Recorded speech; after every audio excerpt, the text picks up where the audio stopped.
Everyone, good morning. তোমরা কেমন আছো? আশা করি খুব ভালো আছো। তো আজকে হলো সরস্বতী পুজো, দেখতেই পাচ্ছ ফল ফুল নিয়ে বসে পড়লাম ফল কাটতে। ছেলে মেয়েকে স্নান করিয়ে গুছিয়ে দিয়েছি, নাহলে এতক্ষণে আমার মাথাটা খারাপ করে দিত।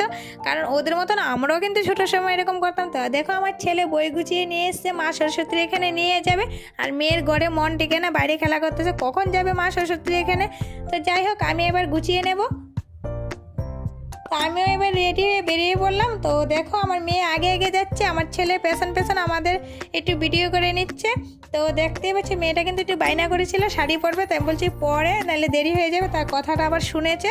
আমার ছেলে এসে দেখো বক্সগুলি দাদুর হাতে দিয়েছে, বইগুলি এখানে রেখে দিয়েছে। উনি হলো আমার ছোটো কাকা শ্বশুর, উনি মানে পুজোটা করবে।